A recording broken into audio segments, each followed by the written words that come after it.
जीवन में उतारते हैं। जितने भी न्याय हैं शास्त्र में आते हैं, शास्त्र को समझने के लिए वही न्यायों को क्या कर दिया जाता है, व्यवहारिक जीवन में उतार दिया जाता है कि नहीं। तो सारे न्याय, शास्त्र के न्याय व्यवहार में भी लगते हैं, व्यवहार के न्याय को शास्त्र में लगा दिया जाता है, हटा दिया जाता है। एक दूसरे के न्याय एक दूसरे में पूरक होते हैं। इस प्रकार से तो यहाँ पर आचार्य से शिष्य ने कहा, पूछा, हे आचार्य मेरे लिए उपनिषद का उपदेश करें। तो ऐसा प्रश्न कर दिया।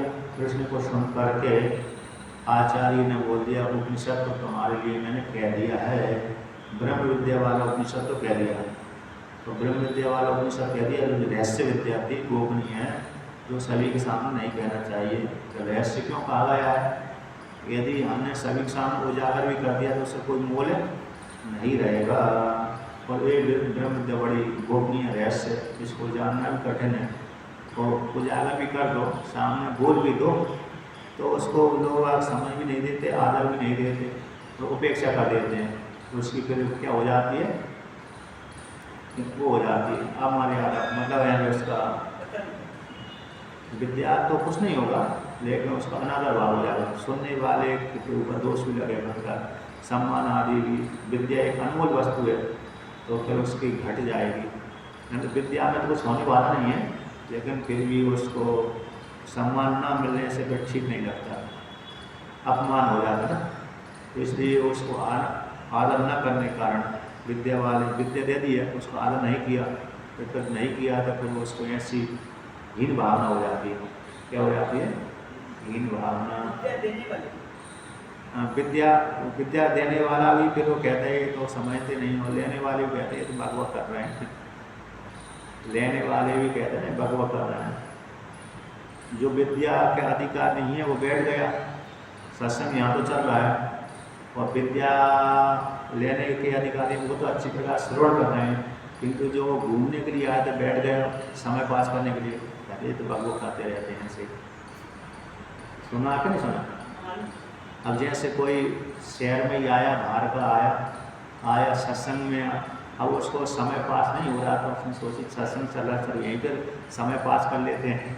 पर बहुत से करते ही हैं, ऐसा नहीं है कि नहीं कि सुनने वाले होते हैं, बहुत से समय पास करने के लिए आते हैं। अब वो समय पास करने के लिए जो आए अधिकारी थे नहीं, तो कहते हैं वक्ता के तरफ देखते हैं, कहते हैं तो समय पास, हम तो ये तो ऐसे ही बोलते रहते हैं, उनकी भावना ऐसी रहती है।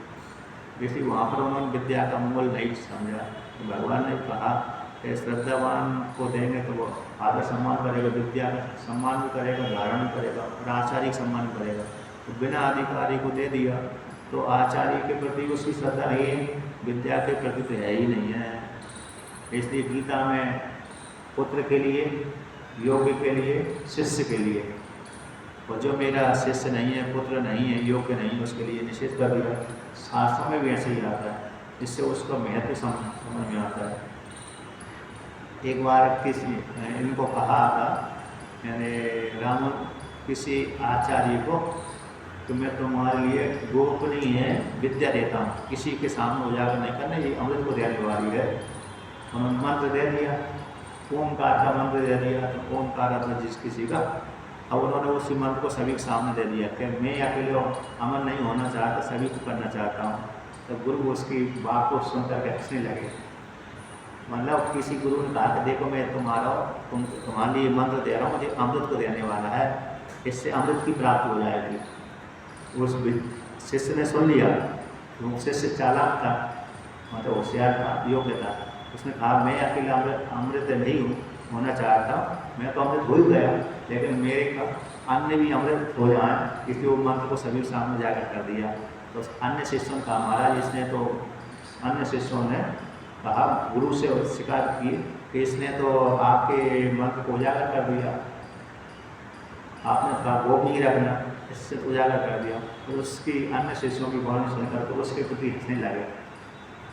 तो वो भी जानते थे कि भली हम मंत्र जो अमृत वाला दे दें, चाहे सामान दे दें, लेकिन जो अधिकारी है वही उसको धारण करेगा, ग्रहण करेगा, और उससे कल्याण लाभ ले सकता है। जो अधिकारी नहीं हो तो एक कान से सुना, एक कान दूसरे कान से निकाल देता है।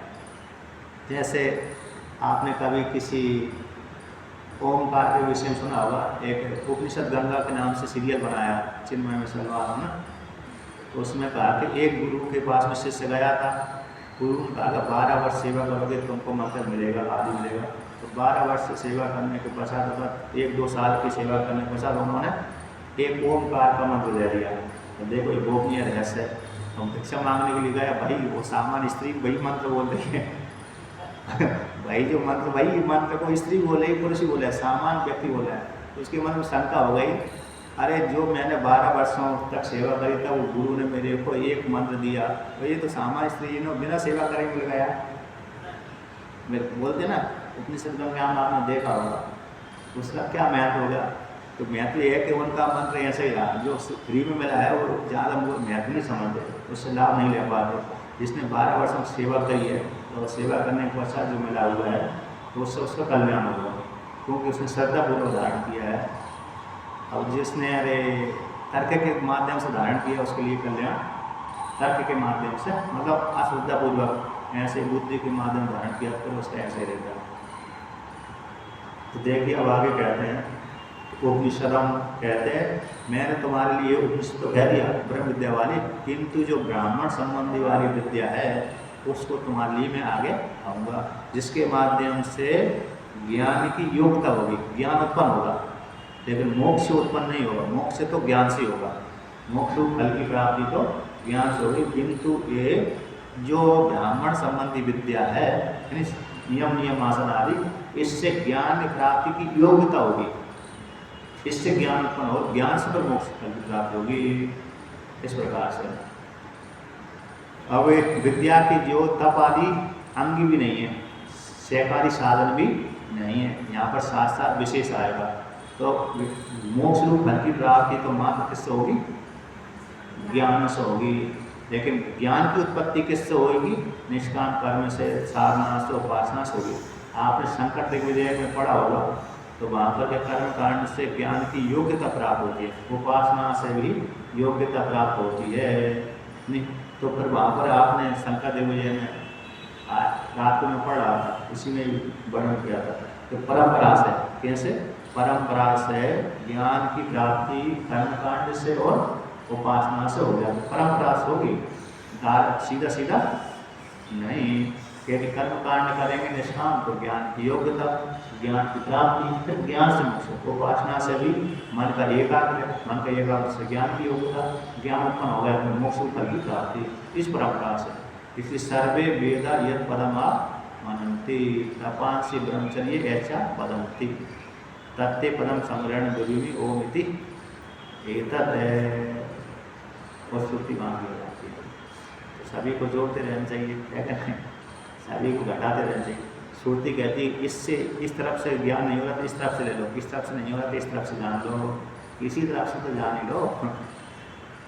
चाहे बालक माता बालक को लड्डू खिलाना चाहती है, मतलब कड़वी दवाई खिलाना चाहती है, तो बालक क्या सीधा सीधा नहीं खा रहा, मिठाई के लोग से खिला देती है, क्या तू इससे दवाई को कड़वी गुड़ से को पी जाएगा, इसको गुड़ से बोलते हैं ना, गुड़ से बोलते हैं संस्कृत, गुलूची गुड़ से, गुलूची बोलते हैं, गुड़ से बोलते हैं, गुलूची बोलते हैं संस्कृत में, उसके 2-3 पर्यायवाची नाम।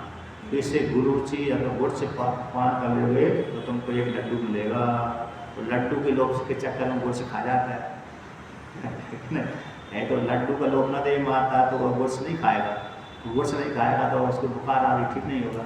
लेकिन बुखार ठीक करने के लिए गुड़ से भी खिला देते, लड्डू को लोग दिखा देते। उसी प्रकार से कर्मकांड लोग दिखा देते कि इसको पान करने से तुम कैसे हो जाएगा, स्वर्ग कैसे कर्म करोगे तो स्वर्ग आदि फल की प्राप्ति, वहाँ सुख की प्राप्ति होगी। भाई कर्मकांड करने वाला व्यक्ति कर्म करते करते ऊब जाता है, अंत ना शुद्ध हो गया ना, निष्काम कर्म करते करते, फिर वो ज्ञान परिवर्तन हो जाता है। लोग तो दिखाया स्वर्ग का, तो वहाँ से हटा करके पुनः ज्ञान में ले जाना है तात्पर्य रूप से। तो सारे वेद तात्पर्य रूप से किसको बताते हैं, ब्रह्म को ही। तो भगवान भास्कर व्याख्यान करते हैं, पद वाक्य वास कर दिया, पदवास कहते हैं, कहते हैं उपनिषदम रहस्यम यत् चिंत्यम बहु भगवान ब्रूहि एवं उक्तवती शिष्य आह आचार्य।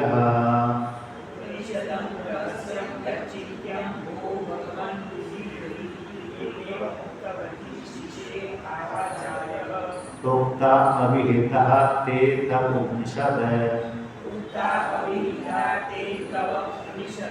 कः पुनः सेति आह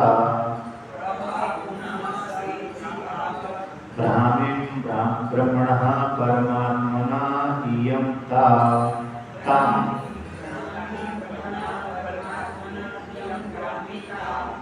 परमात्म विषयत्वात् अतीत विज्ञानस्य भावैव ता उपनिषद अब्रूमा इति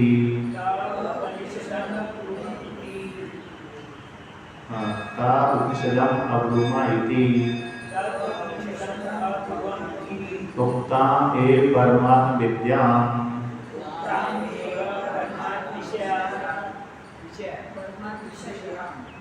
विषयां मेरे उपनिषद विद्यां बोलो। अच्छा विषयां परमात्म विषयां इसमें थोड़ी फर्क दे रही मैं दूसरी इस पुस्तक से पढ़ रहा हूँ। अच्छा हाँ परमात्म विद्या विषयां उपनिषदम् अब्रूमा इति अवधारयति प्राकम् परमात्म विषयां उपनिषदं सत्यवतः उपनिषदं भोगोहि पृच्छता शिष्यस्य को अभिप्राय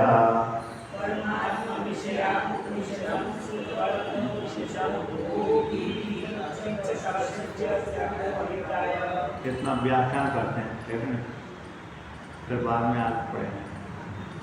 कहते हैं उपनिषद में रहस्य नाम उपनिषद का अर्थ हो गया रहस्य विद्या गोपनीय विद्या। रहस्य का अर्थ होता है जो छुपी हुई है ऐसी विद्या को यह चिंत्यम जो चिंतन का विषय है उस रहस्य विद्या को जानने के योग्य है जो मेरे तबियत प्रत्यय होते हैं कृत्य प्रत्यय होते हैं कृत्य तो कृत्य प्रत्यय योग अर्थ में विधि अर्थ में आते हैं आज्ञा अर्थ में योग अर्थ में विधि अर्थ में आते हैं। आपने सुना होगा लघु सिद्धांत कौमुदी की पुस्तक आपके पास में होगी घर में लघु सिद्धांत कौमुदी रखते रहना चाहिए घर में सारे शास्त्र रखते रहना चाहिए। चलो हम नहीं देखे तो हमारे पुत्र तो देख लेंगे कभी कभी पुत्रियाँ भी देख लेंगे कभी कभी पुत्र देख लेंगे कभी कभी हमें देख लेंगे। इसलिए सारे पुराण राजा करके स्मृति ग्रंथ घर में रखे रहना चाहिए। तो उनके रखने से क्या हो जाएगा कि उनके रखने से भी बहुत फायदा रहता है। एक तो भूत प्रेत नहीं आते एक तो ये बात है कि हमारे घर में भी पुराण रखे हुए हैं। दूसरे और कभी हमको पढ़ने की इच्छा होती है तो पढ़ लेते हैं कि महाराज हम सत्संग में वहाँ पर गए थे तो उन्होंने ऐसा बोला था इस पुराण के विषय में बोला चलो थोड़े देख लेते हैं। तो वहाँ पर वो क्या हो जाती है देख लेते हैं और देख लिया तो कभी कभी रुचि पैदा हो जाती चलो आज इसको पूरा पढ़ के देख लेते हैं। अब जैसे पूरा पढ़ा तो समझ लो कल्याण हो ही गया। इसलिए ना नहीं पढ़ते तब भी घर में रखिए नहीं पढ़ते हैं तभी पुराण को घर में रखिए। और कभी कभी कहा कि देखा यदि मैं नहीं पढ़ूंगा तो मेरे पुत्र बिगड़ जाएंगे तो उनको सुलाने के लिए पढ़ना चाहिए। तो कभी कभी एक सोच लेना चाहिए कि इन अपने पुत्रों को पढ़ा दूँ आज्ञा दे दूँ जिससे भविष्य में मेरी सेवा करते रहें। सारे प्रयोजन बुद्धि में रख करके करते पुराण को घर में रखना चाहिए सारे प्रयोजनों को। क्योंकि कभी कभी ऐसे और ये पुस्तक याद रखना चाहिए मातृ पितृ सेवा वाली माता पिता की सेवा वाली किताब से निकलती है तो वो रखना चाहिए। पतिव्रता वाली पुस्तक घर में रखना चाहिए। गौ सेवा वाली साधु सेवा वाली भगवान सेवा वाली ये 4-5 छोटे छोटे पुस्तक आते हैं तो जरूर रखना चाहिए। कभी ना कभी तो पुत्री पढ़ेगी कभी ना कभी तो पुत्र पढ़ेगा कभी ना कभी तो पत्नी पढ़ेगी। तो पढ़ने से थोड़ा थोड़ा तो असर आएगा है ना। खुद पे भी असर आएगा उनके पुत्र पत्नी आदि भी असर आता है। इसलिए छोटे छोटे पुस्तक और पुराण आदि रखना चाहिए। अरे रखने का तात्पर्य ये है कि कभी ना कभी तो खोल कर देखेंगे है कि नहीं। कभी ना कभी तो खोल कर कोई ना कोई देख लेगा बहू भी देख लेगी, पुत्र भी देख लेगा, पुत्री भी देख लेगी, छोटे छोटे बालक बालिका भी देख लेंगे, कभी ना कभी तो देखेंगे, और देखेंगे तो स्वयं भी देखेंगे, तो स्वयं देखेंगे तो व्यवहार तो ऐसे ही सीखता है ना व्यक्ति। पिता ने प्रणाम नहीं किया तो बालक खुद प्रणाम करेगा। जब पिता मंदिर में जाकर के साष्टांग प्रणाम करता है तो पुत्र भी उसी प्रकार से करता है। अब देखो पिता ऐसे ही कर रहा प्रणाम तो पुत्र भी उसी को देखकर ऐसे प्रणाम करता है। अब देखा पिता ने पैर छूकर प्रणाम किया तो पुत्र भी छूगा, और पिता ने साष्टांग प्रणाम किया तो पुत्र भी साष्टांग प्रणाम करता है। कहते आचार रहता है, आचार व्यवहार देख कर ही चलता है। हाँ, स्त्रियों को निषेध है साष्टांग प्रणाम का, स्त्री का निषेध किया गया है, क्योंकि भागवत पुराण में आता है पृथ्वी माता ने कहा कि हे विष्णु भगवान से प्रार्थना करा कि मैं इन दो जनों को सहन नहीं कर सकती। तो कौन सा? स्त्रियाँ मेरे को साष्टांग प्रणाम करे, उनके भार को मैं सहन नहीं कर पाती, और जो शालिग्राम फला को बिना बिना पात्र के बिना आसन के नीचे रखता है उसके भार को सहन नहीं कर पाती। स्त्रियों के प्रणाम को का स्त्रियों को जो दो स्तन होते हैं उन स्तनों का भार बहुत बड़ा होता है, उसको मैं सहन नहीं कर पाती, इसलिए मैं वो प्रणाम ना करें मेरे को, ऐसे विष्णु भगवान से प्रार्थना करें। और दूसरे कहा शालिग्राम को बिना शालिग्राम नर सर्व बिना आसन के भी रखना चाहिए, उससे उसका भार मैं सहन नहीं कर पाती। तो भगवान विष्णु से ऐसा प्रार्थना करें तो उसने विष्णु भगवान ने नियम लगा दिया, आज से कोई भी स्त्री मुझको साष्टांग प्रणाम न करे, प्रणाम करे दो प्रकार का प्रणाम करें, मैंने हाथ जोड़ करके प्रणाम करे और जान वाला है ना, जान वाला हो गया ना, पंच आठ अंग वाला ना करके पंच अंग वाला करे, जान वाला करे, सर्व वाले जो है बोले कर साष्टांग वाला न करे। साष्टांग मतलब आठ अंगों से सीधा सो जाना, सब दंड के जैसा सो जाना।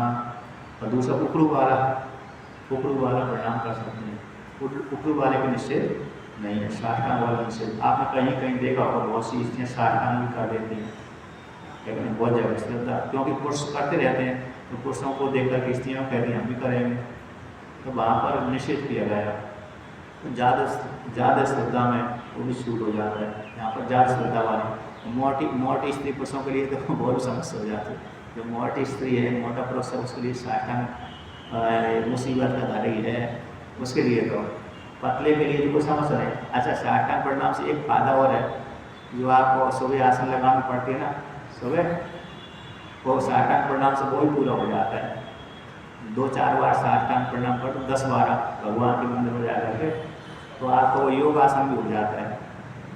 साष्टांग प्रणाम करने से योगासन भी 10 बार कर दे तो 10 बार करने का फल भी बहुत हो जाता प्रणाम करने का। एक महात्मा महाराज जी कहीं हिमालय में घूम रहे थे, जो मेरे गुरु जी वो किसी महात्मा के पास गए तो उन्होंने कहा क्या 10-20-30-40 साल वर्ष से वहीं एक ही कुटी में रह रहे थे। उनके दर्शन किया, उन्होंने कहा कि आप मेरे कुछ उपदेश करिए, कुछ जीवन का सार बता दीजिए। उनका जीवन का सार मैंने 40 वर्ष की साधना का सार बता देता हूँ। साधन हो गया कि जीव को दिन में 100 बार भगवान को साष्टांग प्रणाम करें। जीव को प्रतिदिन नहीं करना चाहिए कि साष्टांग 100 बार भगवान को प्रणाम करे दिन में। ये जीव पूरे 40 वर्षों को साधना है, कि इससे क्या हो जाएगा, अहंकार का नाश हो जाएगा। अब 100 बार प्रणाम करेगा तो 100 बार में 100 नाम को लेकर, और 100 नाम देने से प्रणाम करने से शारीरिक सेवा, कष्ट दूर, अंतःकरण शुद्धि सारे हो जाते, उपलक्षित होगा, मतलब भगवान विष्णु करते रहे। तो सारे बातों को तात्पर्य रूप से घटा लेना चाहिए। तो कहते हैं यहाँ पर, तो कैसे वाली विद्या आपको लेने के लिए चिंतन करने के लिए योग्य है, वो भगवान वो है संबोधन है भगवान ब्रूही कहिए, जो रहस्य वाली विद्या है तो उसके लिए कहिए। ऐसे सुन लेने के पश्चात, शिष्य की वाणी सुन लेने के पश्चात सुने जाने पर आचार्य का उक्ता अभिता थे तब उपनिषद, अरे तुम्हारे लिए तो मैंने कह दी गई है। उक्ता नहीं कथिता, अभिदया पाठ होगा कथिता, आता बोल दिया पहले, तब जो तब प्रत्यय आता है भूतकाल का वाचक होता है। आता मैंने पिछले दिन आप तुमसे कोई बात बोली थी ना, तो बोली थी, तो आपने तो किसकी बात बता रहे हैं, भूतकाल की तो बात बता रहे हैं, तो भूतकाल के लिए तब प्रत्यय तो कह दिया मैंने। तो कह दिया ते तुम्हारी उपनिषद कह दिया, तो अपना सही किया। फिर वो विद्या के लिए एक उपनिषद जैसे विद्या कहिए, आचार्य कहते कि ब्राह्मी में ब्रह्मणा परमात्मा यमता परमात्मा विषयत्वात् परमात्मा विषयत्वात् अतीत विज्ञान से बाह्यते तब उपनिषद अवगमयति। कहते हैं ब्रह्म की परमात्मा की यम ताम विद्या को, जो परमात्मा को विषय करने वाली थी अतीत विज्ञान की बाबा ते तब तुम्हारी उपनिषद को मैंने ब्रूमा, यानी ब्रूमा शब्द यहाँ पर है, किसका वाचक है? कहूँगा ब्राह्मण सम्मति, परमात्मा की प्राप्ति की योग्यता वाली, परमात्मा की प्राप्ति की योग्यता वाली उपनिषद है जो परमात्मा के विज्ञान से संबंधित है, उसको मैं आगे कहूँगा। उसको मैं, लेकिन परमात्मा जो उपनिषद वाली विद्या तो कह दी गई, लेकिन परमात्मा के साथ संबंध रखने वाली जो विद्या है, जिसकी ज्ञान की योग्यता है, उस विद्या को मैं तुमको कहूँगा, जिससे फिर ज्ञान की प्राप्ति हो जाए, जिससे क्या हो जाए? ज्ञान की प्राप्ति हो जाए। तो ब्रह्म है परमात्मा की यम काम, उस विद्या को, काम विद्या को जो परमात्मा को विषय करने वाली होने से, और अतीत विज्ञान की, अतीत भूतकाल के विज्ञान की बाबा निश्चित विज्ञान की ते तब उपनिषद को अब जो कहूँगा उसे समर्थ होने वाली। यहाँ पर कहते हैं टीका माता है कि परम रहस्य सूत्र, परम रहस्य विद्या कौन थी? सूत्र से सूत्रम इत्यादि के द्वारा जो कहा गया है, उत्तरार्थ के द्वारा, उत्तर ग्रंथ के द्वारा विद्या की प्राप्ति के उपाय को दान करने के लिए यहाँ पर की जा रही है। जो परम रहस्य परमात्मा कौन था?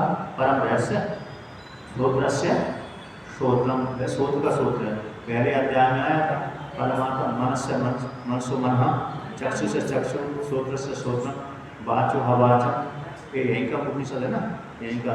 तो वो जो रहस्य है परम सूत्र का सूत्र है, वाणी है, वो भी रहस्य आना, रहस्य वाली विद्या तो हमने कह दी गई, किंतु उस रहस्य वाली विद्या की प्राप्ति की योग्यता, इसलिए टीका में आता है कि जो परम रहस्य सूत्र का सूत्र इत्यादि वाक्य के द्वारा कहा गई विद्या को उत्तर ग्रंथ के द्वारा, आगे ग्रंथ के द्वारा, मतलब इस ग्रंथ के द्वारा, इस खंड के द्वारा विद्या की प्राप्ति के विधान के लिए उक्त जो विद्या, पहली विद्या तो निरपेक्ष है, ज्ञान के द्वारा मोक्ष की प्राप्ति हो गई, वो विद्या किसी की सहायता नहीं लेती, फिर विद्या की प्राप्ति के लिए इसकी जरूरत पड़ती है।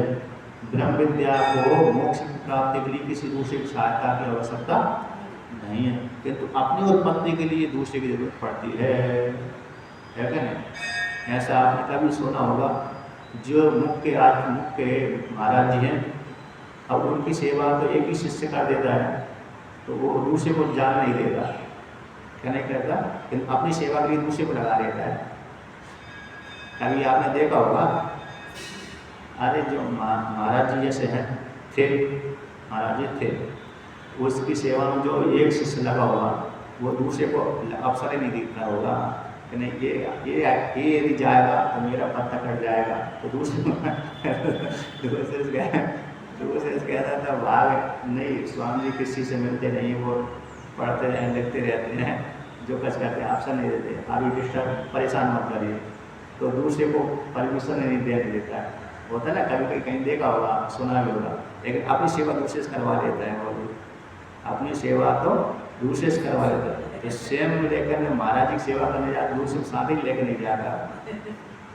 होता है ना, बहुत जगह होता है, आचार्यों में होता है, सभी जगह है। हाँ, ये लौकिक व्यवहार है, तो लौकिक व्यवहार के प्रकार से विद्या को, ब्रह्म विद्या को मोक्ष रूप फल देने, फल की प्राप्ति के लिए दूसरी की आवश्यकता नहीं पड़ती, लेकिन अपनी उत्पत्ति के लिए दूसरे से ले लेती है, क्योंकि योग्यता नीचे से ही आएगी। इस प्रकार से चतुर्थ यहाँ पर वर्णन करते हैं परमात्मा को विषय करने के लिए, यानी विद्या के कृतवचन को शंका के माध्यम से उठाते हैं।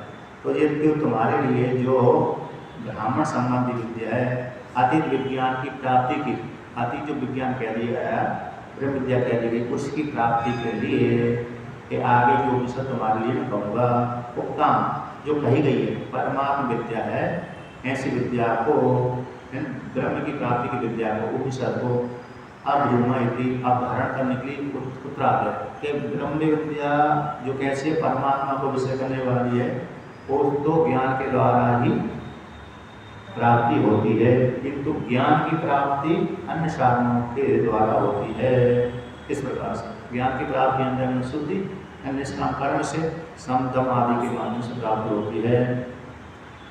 इस प्रकार से यहाँ पर उसी ब्रह्म विद्या की उपनिषद को अवमा कह दी गई थी, इति अपहरण करने की उत्तरार्ध आगे का है, अर्थात आगे जो ब्रह्म विद्या की प्राप्ति की योग्यता वाली उपनिषद तो आगे आ रही है, लेकिन जो मुख्य विद्या थी, मोक्ष रूप विद्या, ब्रह्म विद्या, वो पहले वर्णन कर दी गई है। उस विद्या की प्राप्ति के लिए आगे का है, उस तो आगे साथ साथ में आता है कि इस ब्रह्म विद्या को, मोक्ष वाली ब्रह्म विद्या को, उसको दूसरे की आवश्यकता नहीं, सहकारी साधना अंग आदि की जरूरत नहीं है, स्वयं में समर्थ है। कैसे स्वयं में समर्थ है? ब्रह्म विद्या मोक्ष फल देने में स्वयं में समर्थ है, उसकी ना तो किसी की सहायता लेती है, ना कोई उसका सहायकारी है, अंग भी नहीं है। इस प्रकार से तो जो प्रश्न आया है यहाँ पर कि मेरे लिए उपनिषद कहिए, ये जो प्रश्न है शिष्य ने क्यों पूछा? अपहरण करने के लिए, निश्चय करने के लिए। निश्चय करने के लिए कौन सी निश्चय करने के लिए? कि ब्रह्म विद्या को किसी की आवश्यकता नहीं है, न कर्मकांड के, न उसके कोई अंग है, बल्कि ब्रह्म विद्या स्वयं समर्थ है।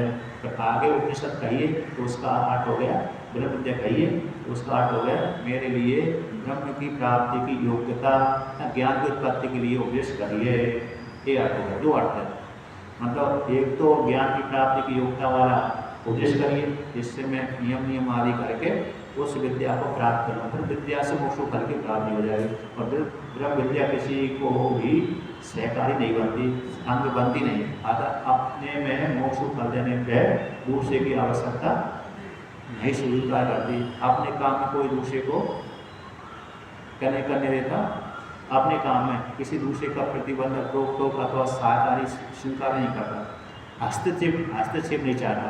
अपने काम में कोई व्यक्ति, बहुत से व्यक्ति ऐसे होते हैं कि मेरे काम में कोई हस्तक्षेप न करे। ऐसे मेरा भी स्वभाव है, जहाँ पर किसी ने मेरे को नियुक्त कर दिया, 1-2 दिन किया मैंने कर्म, यदि कोई तीसरा व्यक्ति हस्तक्षेप करने वाला आ गया तो मेरा मन खुदा वहाँ से भिन्न हो जाता है। मैं कि ठीक है तुम ही करो, मैं छोड़ देता हूँ, मैं ही छोड़ देता हूँ, तुम करो। तो ऐसा व्यक्ति को होता ना स्वभाव, तो कभी किसी को होता है स्वभाव बना हमारा। तो हमने जहाँ पर काम चालू कर दिया, कोई हस्तक्षेप करने वाला आया तो वो हस्तक्षेप करने लगा तो हमारा मन हुआ उदास, हम कहते तुम ही करो, हम छोड़ देते हैं, दूसरी जगह हम दूसरा कार्य करेंगे। तो उसी प्रकार से ब्रह्म विद्या क्या है? हस्तक्षेप नहीं चाहती अपने बीच में, मोक्ष फल को प्राप्ति में किसी दूसरे का हस्तक्षेप नहीं चाहती। इसका हस्तक्षेप नहीं चाहती, ज्ञान की मोह कर्म कांड का, उपासना का हस्तक्षेप नहीं स्वीकार करती। अपनी उत्पत्ति में दूसरे की सहायता लेती है। ज्ञान की उत्पत्ति, ज्ञान तो अपने काम नहीं करेगा तो व्यक्ति अंतकरण शुद्ध नहीं होगा तो ज्ञान की प्राप्ति नहीं हो पाएगी। इस प्रकार से तो परमात्मा विषया उपनिषदम, अच्छा आगे आया तो परमात्मा विषया उपनिषद शुद्धवर्तः उपनिषद भूहि प्रचता शिष्य को अभिप्राय कहते हैं परमात्मा को विषय करने वाली विद्या को, उपनिषद को, रहस्यमान विद्या को सुनने वाले शिष्य, जो परमात्मा को विषय करने वाला है जो विद्या, उस उपनिषद को सुनने वाले शिष्य के लिए तो भूहि हे आचार्य मेरे लिए उपनिषद कहिए। ऐसे शिष्य का क्या अभिप्राय है? इस प्रश्न का क्या अभिप्राय, क्या सुनना चाहता है? यद्यपि वो भी जानता था, शिष्य भी जानता था, रहस्य वाली विद्या तो मेरे लिए बोल दिया, ब्रह्म संबंधी विद्या तो बोल दिया, लेकिन अभी ब्राह्मण संबंधी विद्या नहीं बोली, जिससे मेरे को ज्ञान की योग्यता है, ये तो अभी उद्देश्य आचार्य नहीं कहा। तो इस प्रकार शिष्य के प्रश्न का क्या अभिप्राय है तो उसको लेकर के कहते हैं यदि तावत् छोटस्य अर्कस्य प्रश्नः उत्तस्य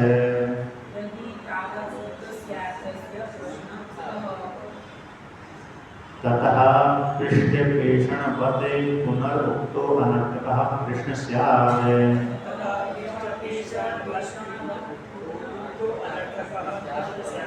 अतिशावशिष्य उक्त उपनिषद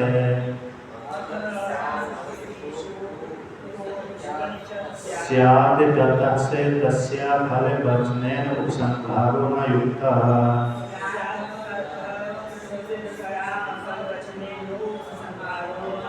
प्रेत्यास्मात् लोकात् अमृता भवन्ति इति। तो यहाँ पर कहते हैं यदि का तो चेत होता है। क्या होता है? चेत। यदि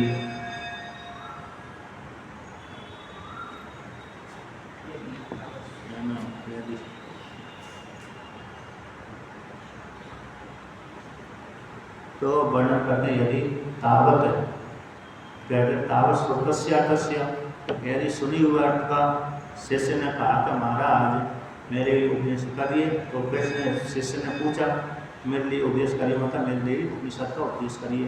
तो पहले से सुन लिया है पहले से जो कृष्ण को उत्तर, कृष्ण ने सुन लिया, उत्तर भी दे दिया, आचार्य ने पहले से उपदेश कर दिया। यदि उसी के विषय में यदि प्रश्न करता है शिष्य, जो आचार्य ने पहले अध्याय में, पहले खंड में, दूसरे खंड में, तीसरे खंड में जिसका प्रश्न किया, जिस तत्व का वर्णन कर दिया, उसी के विषय में यदि शिष्य पूछना चाहता है, इस मन ऐसी दृष्टि को रखकर के प्रश्न करता है यदि शिष्य, तो कहते हैं सुने हुए प्रश्न का, यदि सुने हुए अर्थ का यदि प्रश्न करता है तो फिर क्या दोष आता है?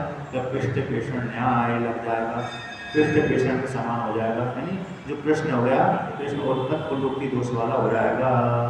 तो पुनरुक्ति अनर्थ का प्रश्न से पुनरुक्ति आचार्य पर उसी को सुने को बताएगा, तो जो प्रश्न करना कैसे हो जाएगा? अनर्थक हो जाएगा। किसी ने बोला, कहते भैया कहाँ जा रहे हो? आटा गेहूँ लेके जा रहा था चक्की पर, तो किसी ने बोल दिया कि भाई कहाँ जा रहे हो? एक सर पे गेहूँ रखे, कहाँ लेके जा रहे हो? एक आटा पिसाने लेके जा रहा हूँ। आटा पिसाने लेने के लिए जा रहा हूँ, तो भाई आटा तो पिस गया, फिर लेके कहाँ जा रहे हो? है ना, आटा पिसाने के लिए जा रहा हूँ। अरे आटा सब पिसा हुआ फल वाला है, आटा तो कैसे फल वाला है, पिसा हुआ है, पिसे हुए पिसाने के लिए कैसे लेके जा रहे हो? किसी ने बोल दिया क्या पका रहे हो? भात पका रहा हूँ। भात संग गया तो पकी हुई को बोलते हैं, चावल पका रहा हूँ तो बोलना चाहिए थी चावल सिद्ध कर रहा हूँ, ये नहीं बोलता व्यक्ति भात पका रहा हूँ। भात संज्ञा कैसे हो जाती है? पकी हुई को बोलते हैं। आटा मतलब पिसा हुआ है, तो उसको पिसाने के लिए जा रहा हूँ, तो ये तो ठीक नहीं, पिष्ट पेषण हो गया ना, पिसाने के लिए जाएगा तो फिर किसी हुए को दोबारा पिसवाना। जैसे कभी कभी होता है कोई व्यक्ति मोटा पीस देता है, तो फिर वो घर वाला कहते बहुत मोटा है आटा, दोबारा पिसाने के लिए जा रहा हूँ, उसी को दोबारा फिर पीसेगा वो। ऐसा नहीं होता, तो किसी हुए नहीं पीसता तो क्या भविष्य में वो पीसेगा। तो उसका लक्ष्य तो यही रहता है कि अमुक व्यक्ति कहता है आटा पिसाने के लिए जा रहा हूँ, तो भविष्य में आटा बनेगा। भाभी को लेकर के बोल दिया जाता है बापट कि आटा पिसाने के लिए जा रहा हूँ, तो मतलब भविष्य में, अभी तो गेहूँ है लेकिन भविष्य में आटा ही बन जाएगा, इसलिए आटा पिसाने के लिए जा रहा हूँ। तो यहाँ पर तो ऐसा नहीं है, पृष्ठ पेषण नहीं, पृष्ठ पेषण के समान है। यदि प्रश्न करता भाई सुन लिया है तो भाई प्रश्न कर रहा है, सुने ही अर्थ के विषय में प्रश्न कर रहा है, तो पृष्ठ पेषण के समान हो जाएगा। तो प्रश्न करना अनर्थक हो जाएगा, क्योंकि आचार्य ने पहले से उत्तर दे दिया। कोई नया हो तो बात अलग है। कहते इसके अंतर सावशेषोक्त उपनिषद कहते उसी जो पहले वर्णन किया गया था, प्रश्न का उत्तर दे दिया था, उसका कोई अवशेष बचा हुआ, अंग बचा हुआ है, उसी के विषय में यदि प्रश्न करता है, उसी के विषय में प्रश्न करता है, तब तो तस्य फल वचन कहते हैं, तब तो फिर क्या हो जाएगा कि जो फल वचन है, उस विद्या का जो फल वचन है, उस फल वचन के द्वारा उपसंहार नहीं होता।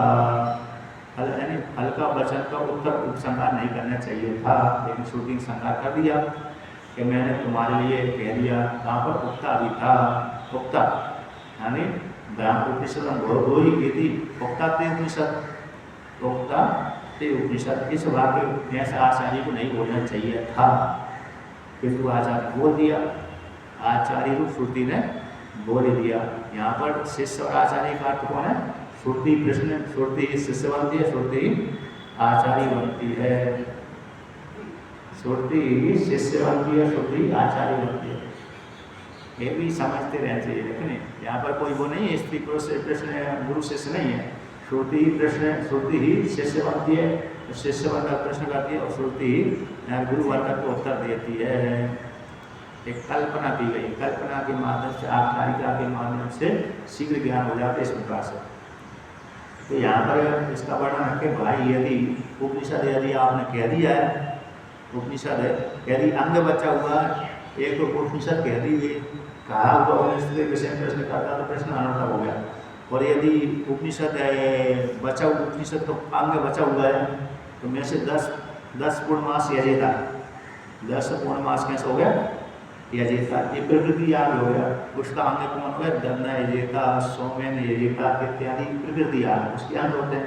तो उसके लिए व्यक्ति अंग का उपदेश करता है, सोम के द्वारा यजन करता है, दन्ना के द्वारा यजन करता है। बड़ा याग तो कौन हो गया 10 पूर्णमास यजेता, 10 संबंधी अमावस्या संबंधी याग करें, पूर्णिमा यानी पूर्णिमा संबंधी याग करें। ये प्रकृति याग होगा। प्रकृति याग मतलब बड़े याग करें, प्रकृति का याग होता है बड़ा। अब बड़े याग के छोटे छोटे याग होते हैं, क्योंकि बड़ा याग जैसे अश्वमेध यज्ञ है, अश्वमेध यज्ञ कैसे होगा, अश्वमेध यज्ञ, राष्ट्रीय यज्ञ, सर्ववेद यज्ञ, ये बड़े बड़े याग होते हैं। अब उन बड़े बड़े यागों को पूरा करने के लिए छोटे छोटे याग होते हैं, तो उनको क्या बोलते हैं अंग बोलते हैं, अंग याग उनको बोलते हैं शेष। दूसरा शब्द दूसरा अंग याग का अर्थ हो गया शेष बचा हुआ। तो इनके माध्यम से फिर क्या होता है वो अंगों को जोड़ जोड़ करके पूरा अंगी बनता है। छोटी छोटी स्त्रियाँ करके भला फूल पड़ता है, क्या बनता है पूरा प्रकृति याग बन जाता है। प्रकृति याग के द्वारा तो फल की प्राप्ति होती है। छोटे छोटे अंग नहीं करेंगे तो पूरी प्रकृति याग सिद्ध ही नहीं होगा। जैसे लौकिक उदाहरण देख लीजिए, हमारा हाथ अलग है, पैर अलग है, आँख अलग है, सिर अलग है, अंग और ढांचा अलग है, एक एक अंग हो गए ना। जब एक एक अंग अलग अलग हो गए क्योंकि काट दिए जाते हैं, काट दिए जाते हैं, टूट जाते हैं, कट जाते हैं, फट जाते हैं। यदि एक ही होते तो अलग अलग नहीं होने चाहिए थे, एक ही यदि होते तो अलग अलग नहीं होने चाहिए थे, किंतु अलग अलग हो जाते इसलिए अंग हो। किंतु पूरे को मिला करके अंगी बोलते हैं, पूरे शरीर को मिला करके अंगी बोलते हैं। किंतु एक एक जब हाथ अलग अलग करते हैं, हाथ पैर आदि, तो अंग हो जाते हैं। तो प्रकृति पूरा कौन होगा अंगी, ये पूरा शरीर होगा प्रकृति याग, किंतु उसके लिए हाथ पैर अलग अलग अंग हो गए, इससे एक एक कार्य किया जाता है। तो 10 पूर्णमास कौन हो गया प्रकृति याग, उसके विपरीत याग कौन हो गया सौम्य यजेता, ददना यजेता, अन्य के द्वारा यजन करें, सोमलता सोमरस से यजन करें, है ना, दधि के द्वारा यजन करें, घी के द्वारा यजन करें, पिंड यानी अन्य लक्ष्य आदि के द्वारा यजन करें, देवता अन्य देवता के लिए करें, विष्णु देवता के लिए करें, इंद्र देवता के लिए करें। ये छोटी छोटी युक्तियों के माध्यम से सिद्ध का होगा भला पूर्व प्रकृति याग सिद्ध होगा पूरा।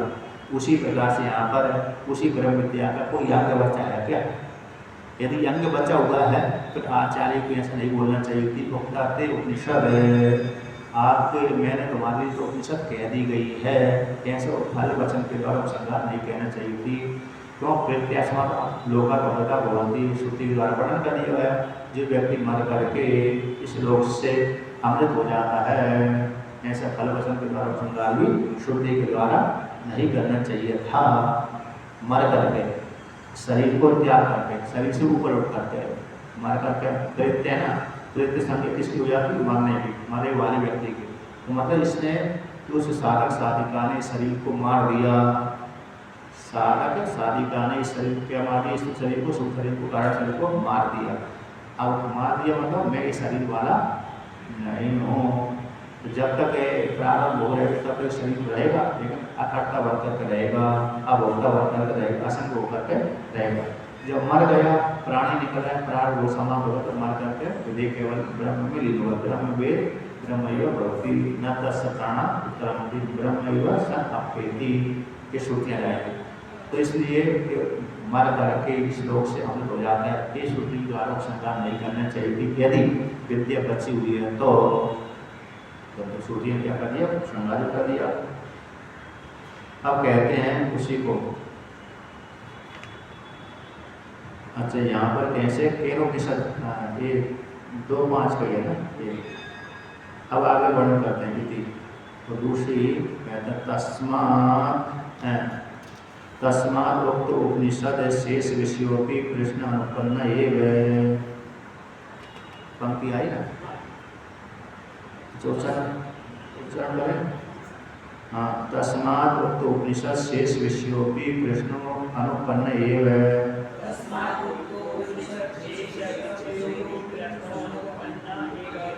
अनवशेषित्वात् कस तर्हि अभिप्राय पृष्ठो इति उच्यते।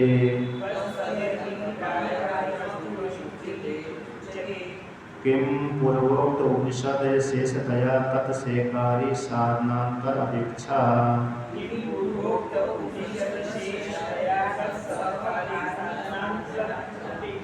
अतः निरपेक्षा एव सापेक्षा चेत् अपेक्षित विषयान् उपनिषदं ब्रूहि।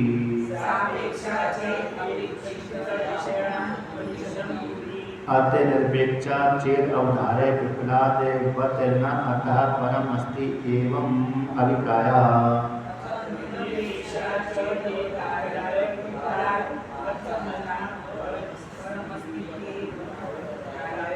तो यहाँ पर वर्णन करते हैं,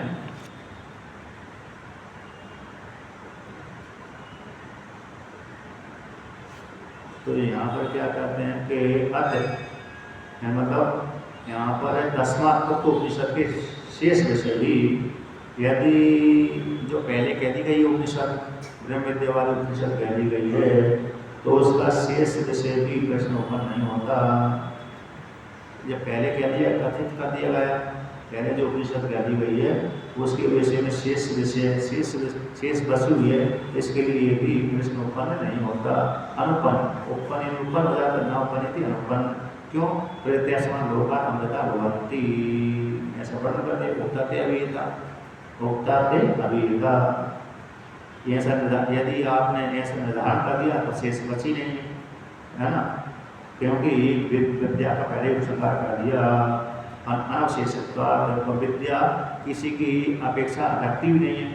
विद्या ब्रह्म विद्या किसी के सहकारी अथवा शेष उसका कोई यही नहीं है, अन्य कोई यही नहीं है जिसकी अपेक्षा को लेकर के एक शिष्य ने प्रश्न किया हो, है ना। मतलब विद्या किसी की सहकारी सहायता की अपेक्षा नहीं थी, उसका कोई अंग भी विद्या का नहीं है। इसलिए ये प्रश्न भी ब्रह्म विद्या का उपनिषद ब्रह्म विद्या का कोई शेष विषय है, इसलिए इस हेतु से भी प्रश्न उत्पन्न नहीं होता, क्योंकि विद्या किसी की अपेक्षा नहीं रहती, किसी की शेष नहीं है, अंग नहीं है। वो विद्या अंगी हो गई, वो ये अंग बचे, तप आदि अंग बचे हुए, ऐसा भी नहीं है। इस तरह ही अभिप्राय प्रकृति उच्चते, क्या अभिप्राय? जो शिष्य ने आचार्य से पूछा ब्रूहि उपनिषदं भो ब्रूहि, इस प्रश्न का क्या अभिप्राय है? क्योंकि पूर्वोक्त विषय पूर्वोक्त उपनिषद शेषतया अथवा सहकारी साधना की अपेक्षा, क्या पूर्वोक्त जो उपनिषद है, पहले जो उपनिषद कह दिया गया है उसका शेष रूप से अथवा उसकी सहकारी साधना की अपेक्षा को लेकर के प्रश्न बनता है। शिष्य ने जो प्रश्न किया है कि ये आचार्य मेरे को ही ब्रह्म विद्या को उपदेश करें, उपनिषद को कहिए, इस प्रश्न का क्या अभिप्राय है कि जो पहले विद्या वर्णन कर दी थी उसका कुछ शेष बचा हुआ है अथवा उस विद्या की प्राप्ति के लिए सहकारी साधना की अपेक्षा है। इसके लिए शिष्य ने आचार्य से प्रश्न किया। अथवा निरपेक्ष है, अथवा स्वयं किसी की अपेक्षा नहीं करती विद्या, अथवा निरपेक्षा विद्या क्या किसी की अपेक्षा नहीं रखती, स्वतंत्र।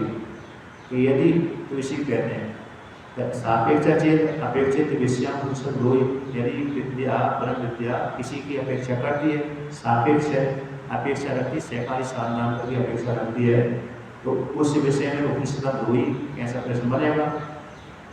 यदि विद्या ब्रह्म विद्या किसी के विषय अपेक्षा रखती है अपने सहकारी के लिए, जैसे हम बाजार जाते हैं तो सामान ज़्यादा लाना है तो हम कहते हैं कोई सहकारी हो हमारा लिए, 2 झोले तो मैं 2 हाथ से पकड़ लूँगा, देखो 4 झोला हो जाएंगे, तो 2 पकड़ने के लिए भी दूसरा चाहिए, है कि नहीं। सहकारी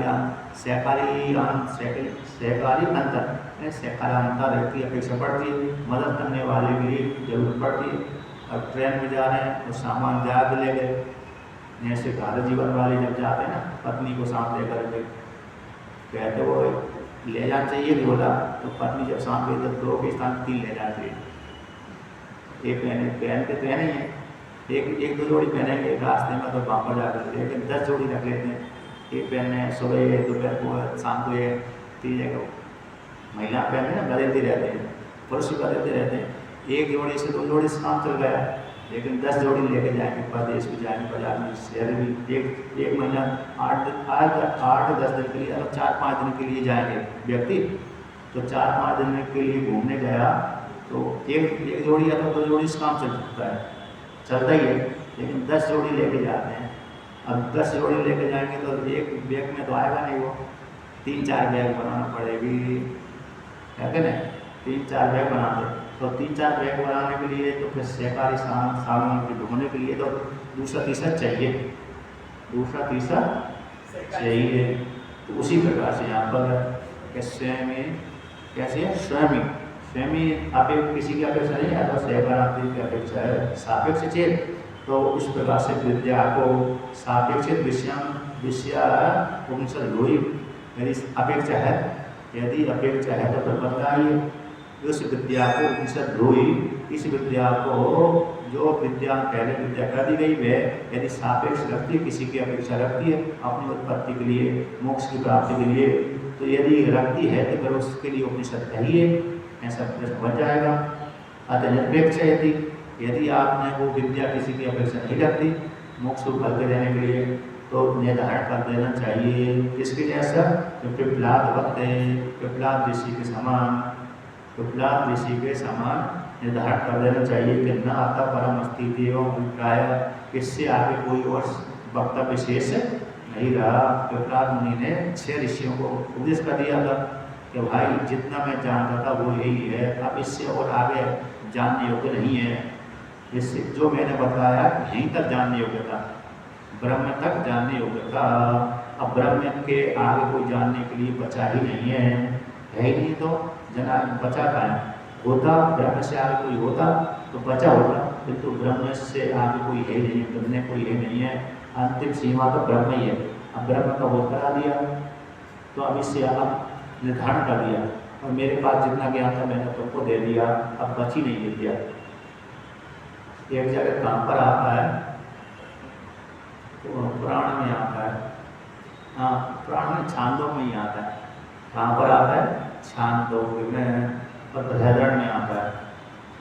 श्वेत को तो बोलता है उद्दालक ऋषि से, हे पिताजी, जो 5 सालों के पास में गया ना श्वेत केतु, उसका अपने पिता से पढ़ करके, अपने पिता से पढ़ लिया, पिता ने जितनी विद्या थी पूरी पढ़ा दी, तो बुद्धिमान तो था, अब पढ़ करके थोड़ा अहंकार हो गया, बालक पिता जल्दी पचा नहीं पाया विद्या को, और पचा नहीं पाया तो फिर उसने अहंकार से थोड़ा हो गया था। अब सारे ब्राह्मणों को सभा में जाता था, साथ हरा देता था, अब हरा देता तो ब्राह्मण थोड़े दुखी हो जाते थे कि इसने छोटा सा बालक है, कल का छोकरा हमको हरा दे, कल का छोकरे ने हमको हरा दिया, तो अपमान यहाँ पर हारते हैं तो अपमानित भी हो जाता है व्यक्ति, तो कहते वो श्रेष्ठ, उसकी जो जीतेगा उसकी तो जय जयकार होगी। कभी कभी अपमान, ब्राह्मणों का अपमान भी करता रहता था वो, तो ख्याति उसकी फैल गई। श्वेत केतु बड़ा विद्वान है और अहंकारी है, एक ख्याति फैलते फैलते राजा के पास में पहुँच गई, राजा के पास में चली गई ख्याति। तो राजा सोचा ये अभी है तो योग्य, लेकिन यदि इसने विद्या दी है और बुद्धिमान भी है, लेकिन पचा नहीं पाया, जब पचा नहीं पाया तो एक उद्दंड हो जाएगा। क्या हो जाएगा? उद्दंड। तो मेरे को शिक्षा देना चाहिए, और राजा का कर्तव्य है उद्दंड व्यक्ति को सुधारना चाहिए। तो वो घूमते घूमते संयोगवश राजा की सभा में चला गया, और राजा की सभा में जाकर के राजा ने उसको प्रणाम आदि नहीं किया, वो कुमारा बोलते, हे कुमार, हे ब्राह्मण आदि कह दिया, क्या तुम जानते हो, आओ बैठो स्वागत। हे ब्राह्मण देकर अच्छे सेठ हैं, मतलब कैसे योग्य है, सम्मान देना चाहिए, यदि भी देना चाहिए, वहाँ पर देना चाहिए था राजा को, मतलब ब्राह्मण योग्य शादी पहले गए था, किंतु राजा ने देखा उद्दंड इसको शिक्षा देना चाहिए।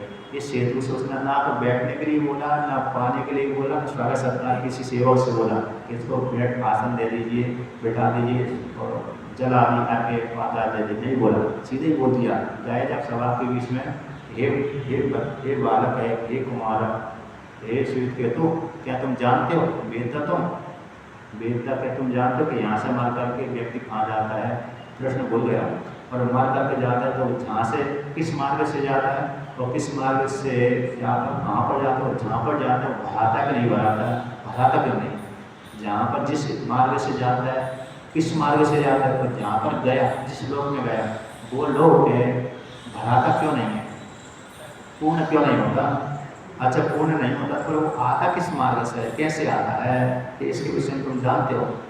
5 प्रश्न किए थे, 5 में से एक भी उत्तर नहीं दिया। जब उत्तर नहीं दिया तो राजा के सामने पराजित हो गया। फिर राजा फिर अंकुश मार दिया, जैसे हाथी के ऊपर अंकुश मारता ना व्यक्ति, उसी तरह राजा ने अंकुश के मार चोट कर दिया। तुम कैसे झूठ बोल रहे थे कि मैंने पूरी विद्या अर्जन कर ली, मैं ज्ञानी हूँ, समावर्तन संस्कार कैसे करवा लिया? तुम तो बोलते थे कि मैं सबसे श्रेष्ठ ज्ञानी हूँ, तुम तो मेरे एक भी प्रश्न का उत्तर नहीं दे सके, अपने आप में ढिंडोरा क्यों पीट रहे थे कि मैं ज्ञानी हूँ, मैं ज्ञानी हूँ। जब ऐसे अंकुश मारा तो राजा को प्रणाम नहीं किया, दूर से प्रणाम किया, राजा को अभिवादन नहीं किया, और नाराज होकर के प्रणाम करके और फिर बिना स्वागत सत्कार लिए, बिना खाए पिए अपने पिता के पास होना गया। तो पिता से नाराज होकर के बोला, नाराज होकर के, हे पिताजी तुमने कैसे मेरे से बोल दिया कि मैंने तुमको सारी विद्या दे दी, समूह संस्कार कराने के काल में उसने बोला था, हे पुत्र मैंने मेरे पास जितनी विद्या थी वो सारी मैंने तुमको दे दी, तो तुमने ऐसे झूठा मेरा संस्कार, तुमने संस्कार मतलब समर्थ संस्कार कैसे कर दिया, झूठी कैसे बोल दिया?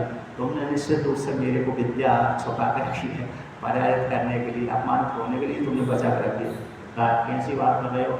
मैंने थोड़ी, तुम मेरे प्रिय पुत्र, एक ही तो पुत्र हो, प्रिय भी हो, तो मैं क्यों अपने पुत्र से, प्रिय पुत्र से, योग्य पुत्र से विद्या बचा कर रहूँगा? क्यों, क्या हुआ? नाराज क्यों हो रहे हो? क्यों, किस कारण से तुमको ऐसी मेरे से वार्तालाप कर रहे हो? कि मैं राजबंधु के पास में गया, वहाँ पर वो उसने राजा के पास में गया, ऐसे नहीं बोला, राजन बंधु के पास में गया, अपमानित कर राजा को ऐसे बोला, कैसे? उसने मेरे से 5 प्रश्न किए, 5 में से एक उत्तर भी नहीं दिया। उसने कहा एक प्रश्न किया था कि हे पुत्र, जिस राजा ने जो प्रश्न किया मेरे को नहीं आते थे, यदि मेरे को आते तो मैं क्यों तुम्हारे लिए उपदेश नहीं करता? चलो हम दोनों राजा के शरण में चलते हैं, उनसे प्रश्न को उत्तर लेते हैं। उसने कहा उस राजा बंधु के पास नहीं जाऊँगा। उसने कहा तुम ही जाओ, चाहे मत जाओ, तुम ही जाओ। फिर वो गए थे उत्तर किसी, तो उन्होंने फिर पुष्पकाल से पहले गए, प्रणाम किया, उन्होंने उसका स्वागत सत्कार किया था, बहुत श्रद्धा से गए थे, तो उनका क्योंकि अभिमान नहीं थे, इसको सुधारना था, इसलिए उसको ऐसा किया। तो उन्होंने फिर 5 प्रश्न किए, 5 प्रश्न को उत्तर दिए। उन्होंने फिर उत्तर देने से पहले, विद्या देने से पहले कहा कि आज से विद्या ब्राह्मणों के पहले पास नहीं गई, क्योंकि ब्राह्मणों के पास में जाती विद्या, तो फिर ब्राह्मण क्षत्रियों के पास में अर्जन करने के लिए नहीं आते। तो आज से विद्या अब ब्राह्मणों में चली जाएगी, फिर एक ब्राह्मण जाकर प्रसाद को प्राप्त हो जाएगा। अभी तक एक विद्या कैसी सनातन विद्या आ रही थी, क्षत्रियों की आ रही थी, क्षत्रियों में आ रही थी, क्षत्रिय की विद्या थी, क्षत्रियों में ही आ रही थी, क्योंकि ईश्वर ने, ब्रह्मरूप ईश्वर ने, भगवान ने, ब्रह्मा जी और ब्रह्मा जी ने भी तो विद्या मनु महाराज को दी, और मनु महाराज से परंपरागत क्षत्रिय में आई। इन ब्राह्मणों के पास नहीं गई। ब्राह्मणों के पास में यदि जाती तो ब्राह्मण लोग पहले से फिर पढ़ लेते, अध्ययन कर लेते, तो क्षत्रिय के पास नहीं जाते। आज के बाद में विद्या कैसे हो गई, ये क्षत्रियों के पास से ब्राह्मणों के पास में चली गई। अब प्रचार प्रसार हो जाएगा ऐसा, इसी विद्या को लेकर के, तो वहाँ पर संकेत दिया, इसी विद्या को लेकर के क्षत्रिय है, इसे अनित्य संसार सागर में फंसते नहीं थे, युद्ध में चले, युद्ध में अपने शरीर को झोंक देते थे। वो जानते थे हम तो मरते नहीं होइएगा, ये शरीर नष्ट हो जाएगा, युद्ध में मर गए तो मर का स्वर्ग में जाएंगे, फिर स्वर्ग से फिर यदि लोग फिर पैदा हो जाएंगे। फिर काय को शरीर में आसक्ति रखें, काय को हम इसमें शरीर में आसक्ति रखें कि हम मर जाएंगे, मर कर हमारा क्या होगा, भविष्य में क्या होगा, कौन कौन से नहीं, हम मरते नहीं, मात्र शरीर परिवर्तन करते हैं। इसलिए सारे क्षत्रिय वर्ण युद्ध क्षेत्र में अपने प्राणों की बाजी लगा देते थे, इस प्राण शरीर से कोई नहीं रहते थे। तो वहाँ पर उससे विद्या का अभिप्राय वर्णन किया कि इसलिए इस विद्या को प्राप्त करके, क्योंकि परंपरा से उन्हीं के पास में आती रहती थी, और क्षत्रियों ने किसी ब्राह्मण को दी नहीं थी, क्योंकि जानते नहीं थे। तो सारे जो जितने भी क्षत्रिय थे, राजा आदि उपलक्षित है, राजा आदि जितने भी क्षत्रिय थे वो विद्या को पढ़ लेते थे, और पढ़ने के कारण उनको अपने शरीर से मोह नहीं रहता था। जब मोह नहीं रहता था तो किसी में जब नहीं रहेगा, वो शरीर में वो नहीं रहा, तो व्यक्ति उस शास्त्र डबल डबल चौगुना उस शास्त्र होकर के युद्ध क्षेत्र में जा रहा था, लड़ रहा था, दूसरे को मार देता था, कभी तो दूसरे को मारता है, वो स्वयं भी मर जाता है ना। युद्ध क्षेत्र में तो ऐसे ही होता है, दूसरे को मारना और स्वयं को मरना, दोनों इस प्रकार से। जो मर गया वो ऊपर चले गए, पर मर करके पुनः पैदा हो गए, तो प्रतिक्रिया को मालूम थी। तो इस प्रकार जीव उत्पन्न होता है, मरता है, मरता है, पर उत्पन्न होता है, तो प्रकार को चिंता इस शरीर में आसक्ति करेंगे। इस प्रकार से युद्ध क्षेत्र में उस साथ हो जाते थे। तो आज से विद्या ब्राह्मण के पास में चली जाएगी, है ना नहीं? इस प्रकार से। तो यहाँ पर कौन सी प्रसंग को लेकर के आ रही नहीं बोल रहे। तो एक विद्यार्थी मतलब अब इससे आगे को नहीं है, इससे आगे तो प्रहलाद मुनि की बात कर रहे थे कि प्रहलाद मुनि ने जैसे विद्या दी थी, है ना, कहीं से कुछ भूल गया, किस प्रसंग से उठाई थी वो चीज है?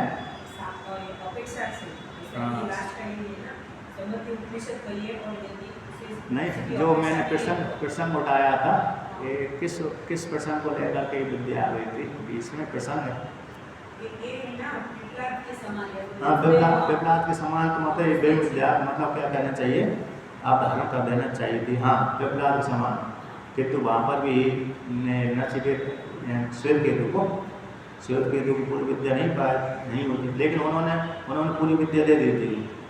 पिता ने अपने पुत्र के लिए पूरी विद्या दे दी थी, उनके पास में जो थी और उन्होंने बचाई नहीं, किंतु अब उनके पास वो क्षत्रिय वाली विद्या आई नहीं थी। बाद में प्रहलाद मुनि ने क्या मतलब, उन्होंने उद्दालक ने राजा सलीम अश्वपति के, शायद वो अश्वपति कह गए थे, राजा का नाम था अश्वपति कह गए, अश्वपति था, हाँ अश्वपति कह गए थे। उनसे कर विद्या ली, फिर उनसे लेकर के अपने पुत्र को पढ़ाया, पुत्र को पढ़ा करके फिर अन्य ब्राह्मणों को पढ़ाया। फिर वो श्वेत केतु फिर वो अभिमान उसका नष्ट हो गया, क्योंकि एक बार पराजित होने के पश्चात व्यक्ति का अभिमान थोड़ा गल जाता है, तो समझ गया बचा, तो उसका नाम बड़ा प्रचार हुआ श्वेत केतु का। मतलब 5वें अध्याय वाला श्वेत केतु अलग है और 6ठे अध्याय वाला श्वेत केतु अलग है, क्योंकि 6ठे अध्याय वाला श्वेत केतु गुरु के पास में गया था। 6ठे अध्याय वाला श्वेत केतु पढ़ने के लिए कहाँ गया था? गुरु के पास में, गुरुकुल में गया, क्योंकि उसने पिता ने कहा घर में तो पढ़ नहीं सकते, यदि पढ़ा सकता हूँ इसको, किंतु इसकी पिता बुद्धि मेरे रहेगी, गुरु बुद्धि नहीं रहेगी, तो मेरी बात के ऊपर मेरा बात का असर नहीं होगा, इसलिए दूसरे के पास में भेज दिया। तो जानते हैं, क्योंकि घर में लाड़ प्यार करते हैं माता पिता, डांटते नहीं है, तो फिर वो विद्या पुत्र नहीं पढ़ पाता, तो फिर दुखी। और दूसरे के पास में जाएगा तो ना तो लाड़ प्यार न कुछ, पढ़ो तो पढ़ो, नहीं पढ़ो तो भाड़ में जाओ। अच्छा चलो पढ़ो तो अच्छा कहते हैं, नहीं भोजन के विषय में कह देते हैं। जैसे घर में तो माता जगा कर खिला देती है, नहीं खाया पुत्र ने तो रो कर खिला देती है, अरे खा लिया पुत्र, तुम्हारे बिना मैं नहीं खा पा रही, मैं भूखी हूँ। लेकिन गुरुकुल में गया, समय पर खाओ, नहीं तो अगले दिन भूखे मरो। यथार्थ बात है, घंटी बजी भोजन कर जाओ, घंटी बज गई तो भोजन कर जाओ, आधे घंटे चूक गए तो फिर अगले दिन आप प्रतीक्षा करो, शाम को प्रतीक्षा करो, हाँ शाम को घंटी बजेगी खा लेना। तो वहाँ तो ना रोने की जरूरत ना कुछ जरूरत, समय को उपस्थित हो जाना है, होता नहीं होता। इसलिए गुरुकुल में पक्का नियम चलता है, इसलिए सारे नियम की सीख जाता है, तो वहाँ लाड़ प्यार सारा बढ़ जाता है नियम पूर्वक। इसी वहाँ पर व्यक्ति अध्ययन ज़्यादा कर लेता है। घर में तो कहते हैं गुरु का आदेश न, किसी का शासन नहीं चलता, माता भी कहेगी जल्दी उठ जा बेटा, जल्दी उठ जा, अरे सोने दे।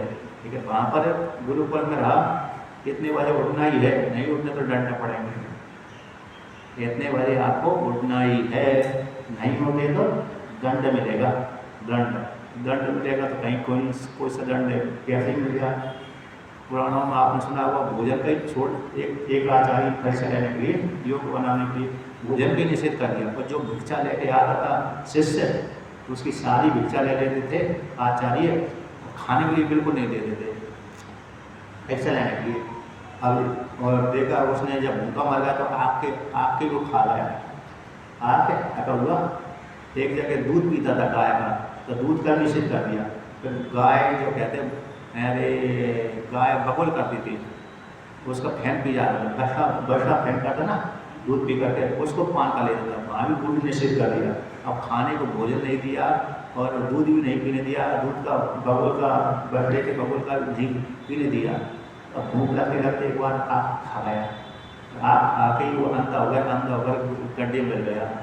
और जब देखा कि आचार्य देखा शिष्य आया नहीं, कहाँ गया, तो ढूंढते ढूंढते शिष्यों के साथ आचार्य गए, देखा कि गुरु कहाँ है, नाम बोला अरुणी, अरुण उद्धारक में से एक है, कोई अरुणी रहा तो उद्धारक रहा, यही रहे। जब नाम पुकारा तो आचार्य ने कहा गुरु जी मैं इस गड्ढे में गिरा हुआ हूँ। अच्छा शिष्य को भी है, उसने नारा नहीं किया, मेरे गुरु ने मेरे को भोजन नहीं दिया तो मेरे गुरु खराब है, ये दोष भी नहीं लगाया। समस्या ये है, दोष लगा दें तो भी गड़बड़ हो जाता है, दोष नहीं लगाया। और दोष बिल्कुल भी 1% भी दोष नहीं देखा गुरु के प्रति, श्रद्धा सब था। हे गुरु जी मैं यहाँ पर गड्ढे में गिर गया हूँ। ये कैसे गिर गए कि मैंने भूख लग रही थी तो आग खा लिया, आग खा लिया तो अंधा हो गया, देख नहीं गया। तो गुरु की कृपा जा रहे तुम्हें, आँख भी ठीक कर दिखा, बिना पढ़े तुमको सारा भी हो जाए, याद आ जाए, हृदय में आगे दूर हो जाए। ये ऐसे ही आशीर्वाद दिया, बिना पढ़े सारा भी आ गए। तूने के नाम को आरोही उद्धारक आदि माना हो, कहते हैं आगे कथा सुनाएंगे। ओम पूर्णमदः पूर्णमिदं